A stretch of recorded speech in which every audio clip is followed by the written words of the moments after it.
Hi sir, ano ma-comment mo sa mga tao nga hagi pakita-kita sang manggad nila tapos anay isugid sa ginutangan nila nga may kwarta na sila kag sang ginsukot na sila sa ginutangan nila mangakig sila sa nanugid sa ginutangan nila. Guys, tandaan na gid niya pirmiya, ang utang dapat na ginaya nga bayaran kag hindi pagkalimtan. Ang utang responsibilidad na ginaya nga bayaran regardless man kung ang ginutangan mo best friend mo, ang tupad balay mo, ang pakaisa mo, bisan ang ginikanan mo ginutangan mo, bayaran mo ginaya sila ya. Kay responsibilidad mo ginaya nga bayaran sila.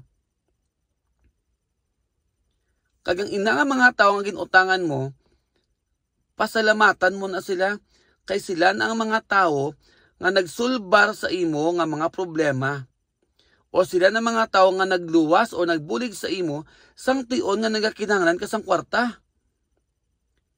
Kag nga ang mga kaya sa tao nga nanugid sa ginutangan mo nga damo ka na kwarta.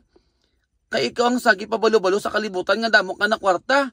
Either nagpost sa Facebook, sa Instagram, o ginpabalo-balo mo kadamaan nga damo ka na kwarta. Di ba la?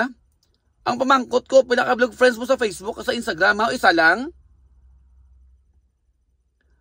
Way kaya kabalo damo ka mo common friends. Nga mga kaya sa isa lang katao. Way swerte, 20 na no, giguro siya nga, isokta siya mo nyo kay damdamo na sa kwarta kayo, gin-screenshot pa gin-send siya sa utangan mong imo nga picture nga pa-post-post sa nga damo ka na kwarta. Di ba la? Ang basulon mo ang kaugalingon mo, hindi kayang nanogid sa ginutangan mo. Antes ka mag-post sa Facebook or sa Instagram or manugin-nugi sa ibang tao nga damo ka na kwarta, bayaran mong utang mo. Mahuya ka sa ginutangan mo. Do ikaw pa yung si o mga kingakigya. Bayari utang mo, tapos pag gusto ka na sang post sa Facebook or Instagram da, nga milyonarya ka na. Hindi kay sagi ka post-post ang isukot ka, mangakig ka.